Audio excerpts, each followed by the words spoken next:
it feels like almost everything was harder. So back in the day when we started, we were like, oh, we're going to start with a card program. We're going to launch it. It's going to take us 6 months to build. We'll get to market. We'll scale it. And then we'll move on to building a whole suite of other tools to help people stay safe online, right? And I think the thing that we didn't realize is like how much customization, how much like kind of bespoke work you wind up having to do to build like a really successful card program. And I think a lot of that's actually influenced like how we think about our Lithic offering and like how we have like constructed our technology stack so that you can kind of mix and match and swap out different, partners as you kind of scale. But that was, it's just like, there's been way more complexity than I originally realized.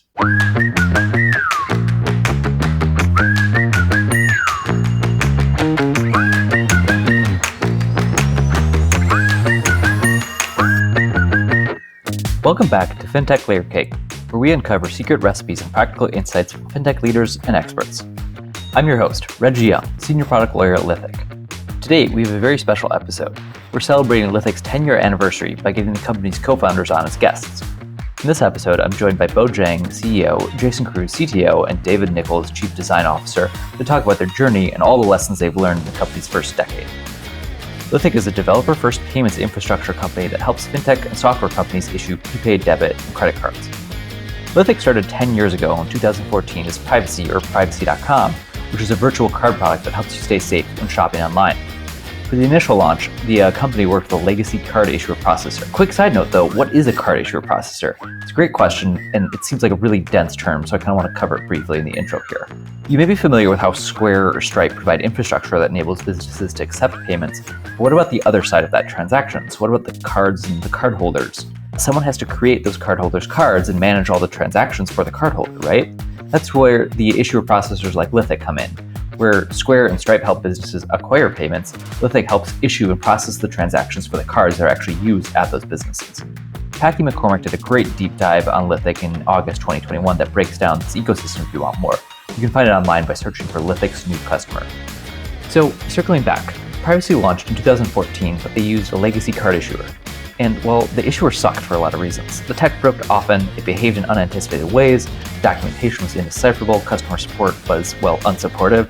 These legacy providers built their tech before the internet even existed, so it's not surprising they couldn't support a modern 21st century card program. So Lithic's co-founders realized that they needed to build their own card issuing platform if they really wanted to deliver on their vision of an innovative cardholder-friendly virtual card experience. So they did just that, and long story short, in 2021, they publicly rebranded as Lithic after getting organic interest in the processing tech that they had built and raising over $100 million. Since then, Lithic has grown to support card programs for Mercury, Novo, Parker, and many, many others, and is steadily expanding money movement and related services to support those card programs. I always enjoy chatting with Bo, Jason, and David, and I hope you found this podcast as fun as it was to record. Nothing in this podcast should be construed as legal or financial advice. Bo, Jason, and David, thanks for finally coming on the podcast. I've been trying for years to get you all on. Excited for this conversation. Obviously, been big decade for you all. 10 years of building Privacy.com and Lithic. The place I'd love to start is which function at Lithic is your favorite and why is it the legal team? No, the actual place I'd like to start is, kind of looking back. You founded Privacy 10 years ago. You guys have known each other for much longer than that, right? High school, am I remembering correctly that you've known each other since high school? That's right. Yep. Crazy. So cool. Privacy.com founded 10 years ago. Listeners can find all the details of the origin online or in podcasts. I don't want to spend a ton of time on those details. I think Patty McCormick did a great deep dive on Lithic that covers that privacy origin story, which listeners can find online by searching for Lithic's new customer. In those early years of Privacy, what were some of the big unexpected lessons that you all learned about running a card program? Other than that, the legacy providers you had to work with at the time weren't exactly going to meet your needs. I wanted to start here because I think one of the things I love seeing at Lithic is when our sales team is talking to prospective card programs and they're like, "Hey, we want to do something XYZ way," and one of you is like, "Wait, no, let me talk to them because that's not a good way to do it, and that's not going to achieve what they want to do." Like you guys clearly have some like well-worn battle scars from running a card program yourself. So I'd love to start with that place. Like what surprised you the most, or what was a lot harder or different than you expected when you started Privacy.com? Go for it, Bo. Where do we start? I actually have to say this is a bit of a cop-out answer, but it feels like almost everything was harder. So back in the day when we started, we were like, oh, we're going to start with a card program. We're going to launch it. That's going to take us 6 months to build. We'll get to market. We'll scale it. And then we'll move on to building a whole suite of other tools to help people stay safe online, right? And I think the thing that we didn't realize is like how much customization, how much like kind of bespoke work you wind up having to do to build like a really successful card program. And I think a lot of that's actually influenced like how we think about our Lithic offering and like how we have like constructed our technology stack so that you can kind of mix and match and swap out different, partners as you kind of scale. But that was, it's just like, there's been way more complexity than I originally realized. Jason or David, anything that surprised you about starting a card program? I have this one feeling or thought which kind of struck me, which was the sense of like nobody really follows the rules. Maybe it's like kind of naive going in, but I think when you kind of come from a software engineering background and you're sort of beat over the head with this sort of idea of building something reliable and predictable, it was very eye-opening to see sort of like how little structure it felt like there was, how kind of few guardrails there were for us when we started in things like transaction processing, and how much work has actually gone into like, making sense of kind of a raw stream of data and then turning it into something actually usable for like an end customer. This sort of like Wild West kind of feeling. Maybe it's like very different for someone starting now. I think those are really good meta points. I think maybe one specific thing that I found surprising early on was fraud and transaction losses, and that they're just like a cost of doing business, but also like the ingenuity by which these fraudsters operated was like exceptionally impressive and like actually kind of fun to see in kind of a weird way. And another learning was like just the impunity in which those fraudsters operated was surprising, I guess. Like they were in faraway jurisdictions committing these crimes that in jurisdictions where it was not illegal for them to perpetrate these crimes against US companies. So like there's nothing really to do other than like combat it. And I have some fond memories just staying up very late in the evenings combating the fraudsters. Always the like day or the night before a long weekend seemed to be when the fraud would occur. And I think through these learnings, I think we developed what I would call, and I'm biased of course, but probably best in class consumer fraud detection. And it's something that we help our portfolio companies with as the fintech infrastructure provider. And I won't say it's like crazy ML or AI, it's really basic ML classifiers, but I think our secret sauce is really the feature engineering that's fed into those heuristics and those classifiers. Yeah, fraud is endlessly innovative. Definitely a lesson a lot of folks learn in fintech pretty quickly. So looking back at the past 10 years, if you were to build privacy from scratch today, is there anything that you would invest in more or less than you did 10 years ago? Like, is there anything looking back you realize wasn't as important? Sounds like, Jason, fraud is like one of those lessons that you realize like, oh, this is something we're going to spend more time on than you necessarily expected. But are there other things that you now realize weren't as important as you thought or were more important than you thought back then? I have an answer that I'm curious if Bo will agree or disagree with. So let's find out. But I think if I could go back in time, one area I would change is I would probably think we should have engaged with the card network sooner. And the network is a critical partner, and there's only a few major ones, right? And so as a card program, you're hitching your wagon to one of them. And I think maybe this goes back to David's point a little bit, but if you're doing anything new or interesting, you're likely breaking at least one network rule. And like these are Byzantine rules that are thousands of pages long, so it's like it's impossible to not sidestep all of them. But if you work with a network and you find someone that's business-minded and they see value in your innovation or your products, the network themselves can be a great partner to grow the program or grow the business. And I think we shied away from that for maybe too long. But Bo, I'm curious what you think. Yeah, I definitely agree. I think the broader point is, in my mind, like one thing that coming from like just like a pure software engineering background, sometimes folks underappreciate is how much like the industry is kind of partnership oriented. So the networks are super important partners. Sponsor banks are super important partners. Processing platforms are really important partners as well in kind of building and scaling a card program. And I think that's something that we didn't fully appreciate back when we were starting out. And so something that folks don't know that's not as widely known is that we started on a legacy card issuing processing platform, had a ton of pain scaling, and then decided to make a move to another legacy processing platform. And I think for us, a lot of that was like, hey, this platform isn't working for us. We're just going to find someone that's been around for longer, more established, has a broader feature set. Whereas like we should have been really kind of evaluating like, hey, where do our ambitions extend as a business? And does that align with kind of where this processing partner's ambitions are? And they weren't really aligned. I liken it kind of to like, if you're like considering working with like a cloud provider like AWS like 10 years ago or 15 years ago, like maybe less feature set, but like sort of that partnership alignment is like super valuable over like a long time horizon. So we wound up having to switch off of two legacy platforms, and I think that was something that would have saved us a lot of time if we'd figured out what we needed a little earlier. Interesting. Yeah, I didn't know there were two legacy platforms. I had always heard reference to at least one, but interesting. Yeah, I mean, partnerships is like interesting, particularly interesting function to me because I think in fintech you see partnership functions develop at companies like formally develop a lot earlier than in other industries for that exact reason of like they're pretty key and crucial for what you want to accomplish. Okay, so Privacy is incorporated 2014. The lawyer and me had to look up like the incorporation date to base this 10-year podcast on. So Privacy is incorporated 2014. You all work hard with the lean team to get the privacy.com program up and running. Then the pains of working with legacy issuer processors becomes too much. So you kind of wise up, start building your own core processing tech. Fast forward 3 years, 2021, Lithic publicly announces its rebrand, raises over $100 million to grow and scale this new issuer processor business. So you're kind of at this pivot point. It's not pivoting away from privacy, right? Privacy is still a team that runs within the company, but it is this like inflection point and shift. I'd love to chat about like what that shift practically entailed, because I have to imagine there were certain mindset shifts. Like either in you or folks around you, like, did you notice key differences, or did you like explicitly try and institute key differences in how the company thought about product or sales or hiring, engineering, compliance, anything like that comes to mind?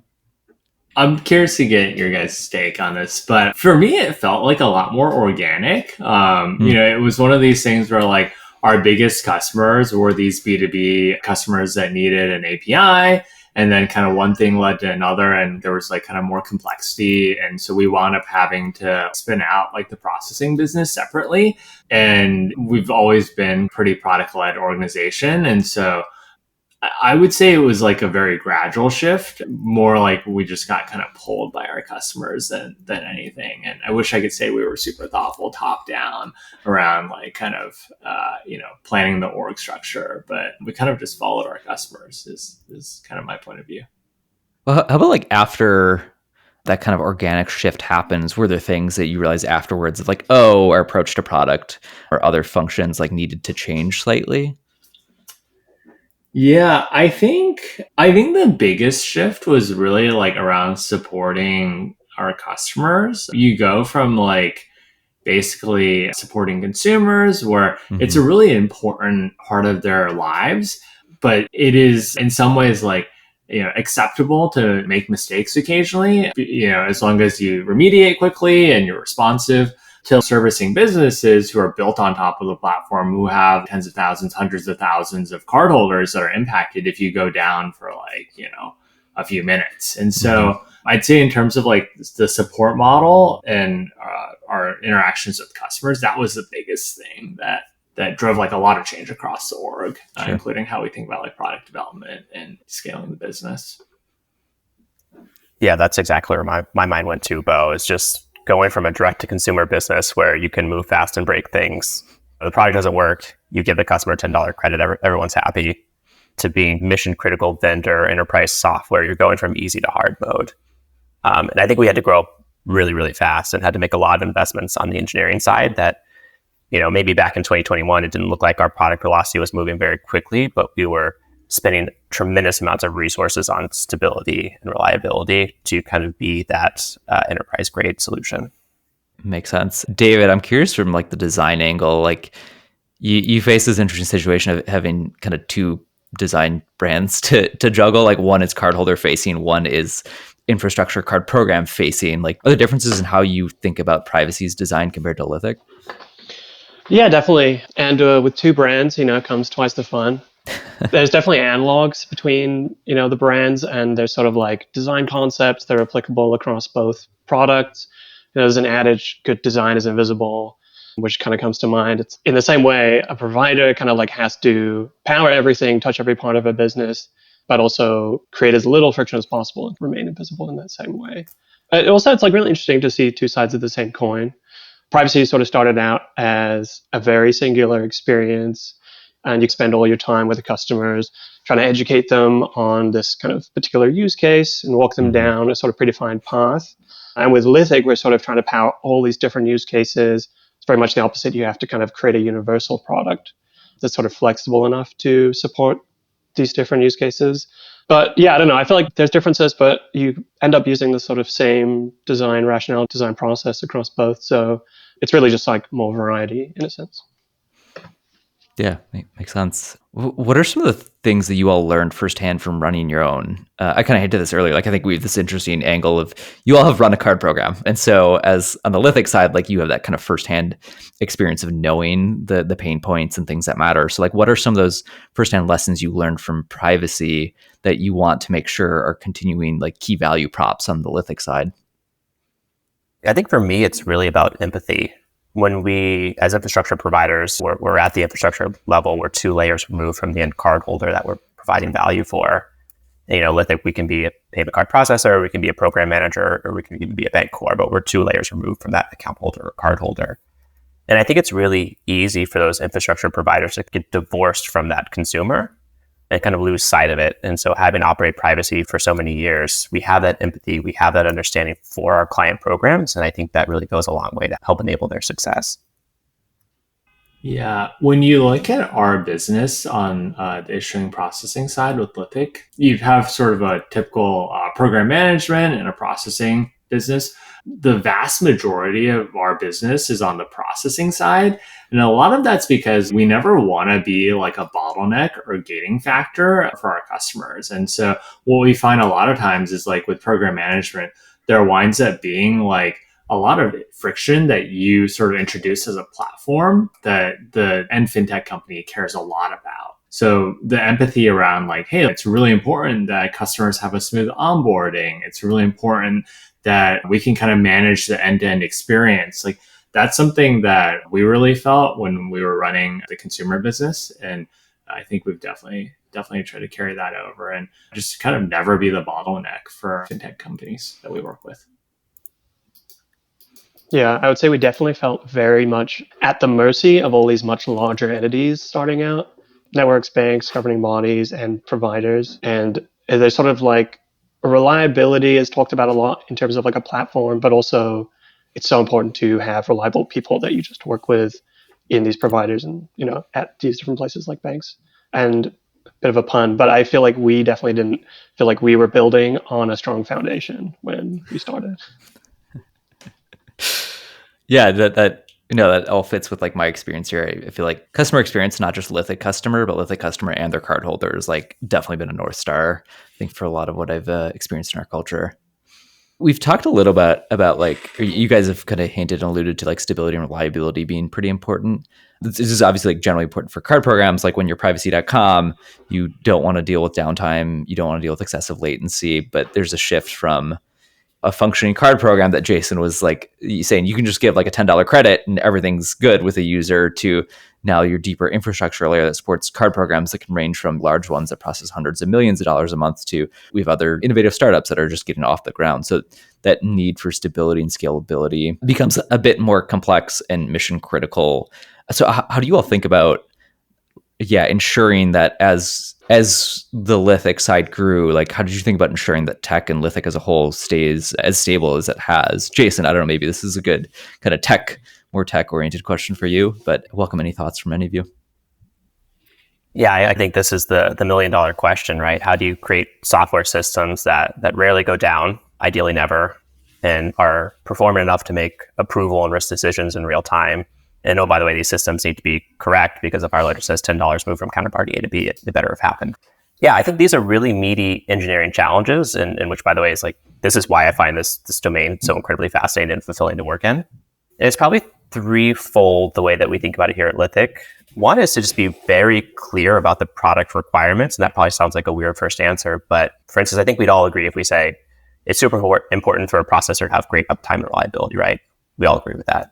But if you decompose processing into its subcomponents, you have the critical path of authorization, and then you have clearing, right? And the critical path of authorization is the most important systems that must stay up at all times under all circumstances that you can design for. And this is where if those systems are down, the cardholder is getting declined at the point of sale, they can't complete the checkout, and it's really an awful cardholder experience.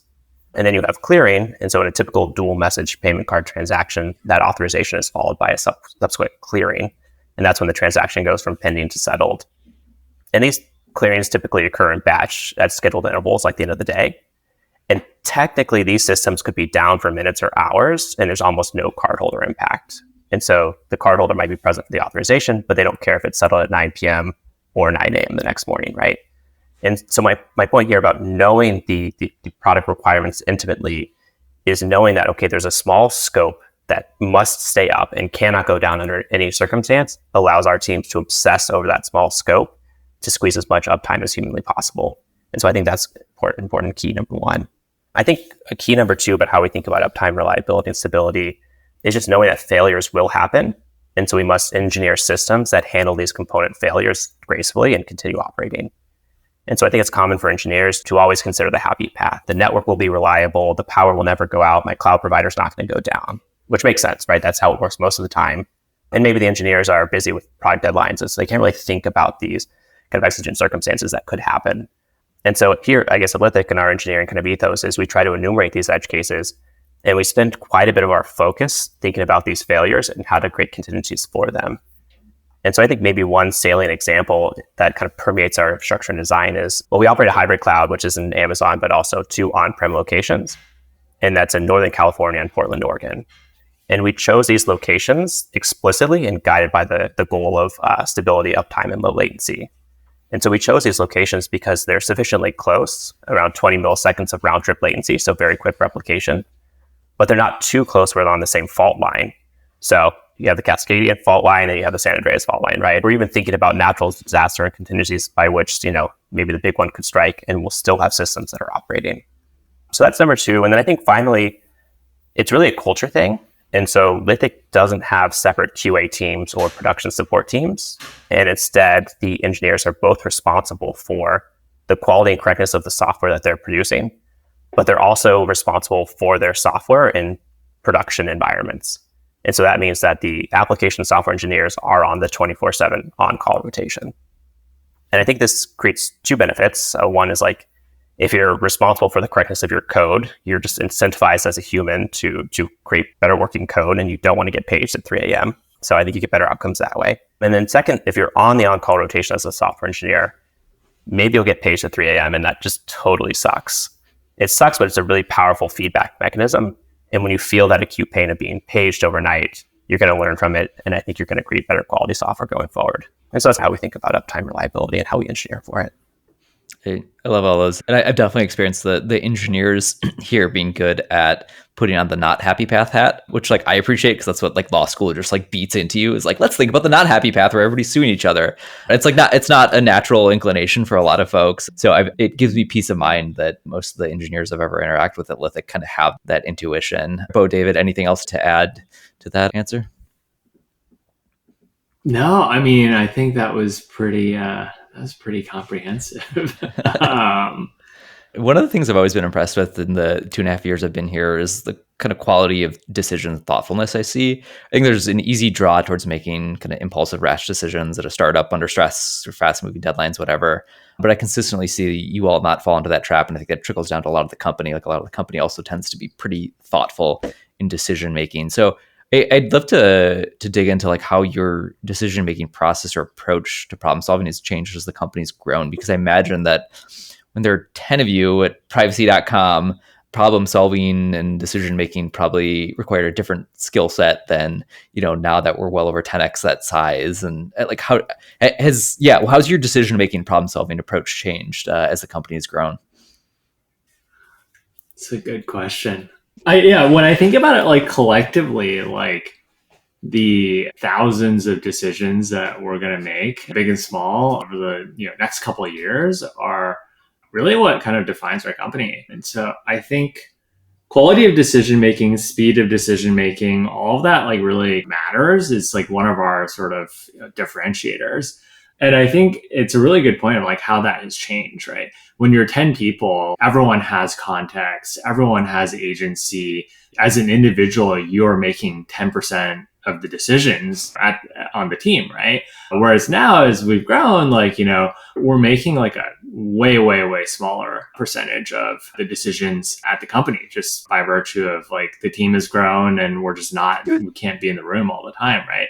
And so a lot of the thinking is around how do you create an environment, a culture that values clear decision making and fast decision making, right? And I think there's a couple of things that, looking backwards, like kind of connecting the dots a little bit, we've done that I think has kind of set us as a company up to be able to, on the whole, make like good decisions or higher quality decisions, I should say. One of them is we're a fairly distributed company. And by virtue of that, we've just developed a sort of more documentation and writing centric culture. And I think one of the benefits there is like it forces you to have like more clarity of thought. If you're committing something down on paper and you're putting it in front of a broader audience. I think another thing that we really prize is visibility. A lot of companies talk about like transparency, and it's one of these things that gets a little cargo culty where people are like, oh, we want transparency and we want to open up the Google Drive so everyone can see everything, right? In reality, I think that's like half of the equation of like providing like transparency and visibility to like the underlying data. And so we talk about like financials regularly. We talk about our metrics and whatnot. But I think the thing that gets missed is the sort of actually the harder part of like the transparency of context. Like, why is this an important customer for us to close? Is our like investment in engineering or is our burn rate like appropriate for like where we are as a company? In the absence of that, like transparency of context, a lot of times you just kind of default to like, well, XYZ other company does it this way. Hence we should do it this way because they're successful, right? And I think that you kind of miss the context of the business that you're trying to build and sort of your unique situation. So like one thing that we really try to do is if we share information, like contextualize it and kind of talk about it. And having a kind of writing centric culture definitely helps with that. I think I got to give a shout out to the people team on this one a little bit. I think we've been fortunate to assemble an insanely talented team with deep domain knowledge that I'm continually humbled by. We have folks that had spent their years at Visa. We have folks that have submitted EMV kernels. And so like we have incredibly great, I guess, like counsel. And I think the way that we make decisions is we encourage maybe a bit of discourse or like to pressure test ideas, and like that's welcomed. And I think that results in giving people that voice. And I think Bo mentioned the agency, I think helps us get to better outcomes. Took the words out of my mouth, Jason. No, I've definitely experienced all of that, both with what Bo and Jason said. Zooming out more to like fintech and card program industry as a whole, how has it changed in the last decade? We kind of hinted at this the very first answer. It's like probably harder to launch a card program now than it was maybe 10 years ago, but I'd be curious if there's any kind of key differences or changes that you all have seen in the past 10 years. I think it's about as hard, or it's hard for different reasons now to launch a card program successfully. And so I think there was a period of time where it was really easy to launch card programs for a bunch of reasons: capital, like different compliance, like industry posture towards compliance. Yeah, so I think it got really easy for a while, and now it's like it's easier in some ways. You have like sort of modern providers like us that make it easier in some ways, but in other ways it's like harder to drive adoption. If you're an early stage company, it's harder to find a bank partner that will be willing to work with you. And so net, I think it's comparable actually. I wouldn't necessarily say it's been easier. Looking more ahead, what sorts of card programs do you think are going to win in the next like 2 to 5 years? I feel like we've seen there was a spate of, neobank that's doing a similar consumer card to Chime and trying to eat away at them and then peters out. I'd be curious what you think kind of like the next 2 to 5 years, like what are the sorts of card programs we're going to see really start to win? We're going to say I left my crystal ball at home, so it's all Bo to answer this one. I'm happy to take another crack at this one. I think there was similarly, if you can compare and contrast like the past couple of years, there's a period of time where it's like, hey, like if you're XYZ software company and you just kind of bolt on a like fintech component onto your business, it would just like work and it's like incremental gravy, right? I think what you're seeing now is you have to be like a lot more thoughtful about constructing the end customer experience. And so it's not just like, hey, like, yes, you may have massive distribution, but like, why does your distribution, your customer base actually like use this fintech product, right? So I think it's like, it's not just launching, it's like, and getting distribution, it's like differentiated experiences that drive that adoption. And so a lot of how we think about it is like, how do we enable like more and more differentiation that's tailored to your specific customer base if you're launching a card program? Makes sense. And then more kind of specific to privacy and Lithic itself, like in the next year or two, what are you most excited about for the company? We focused on building like a horizontal best-in-class platform. And I think one of the really exciting things now is like starting to look at like emerging verticals and segments where we can really build like deeper vertical specialization to unlock like kind of net new use cases in industries like fleet, healthcare, and like a bunch of others where you're seeing like merchants pass through to the network, like enhance data types. Cool. My last kind of wrap up question is there anything you've been thinking about a lot lately that you think folks in fintech aren't talking about enough? Maybe one for me is FedNow. I mean, a lot of people are talking about FedNow, right? And that's just the Federal Reserve's implementation of ISO 20022. And FedNow is interesting in its own right, but it's slowly being adopted. So it's been kind of slow going. But as it's implemented today, it's essentially just FedWire on the 7-day accounting schedule instead of 5. But ISO 222 is like as an international like standards, is very powerful and incredibly expressive. And it goes well beyond just gross settlement, which is what that now is today. And the ISO standard has provisions and messages for like account management, account opening, verification, multilateral settlement, Forex, and all sorts of interesting types of things that go beyond just transactions.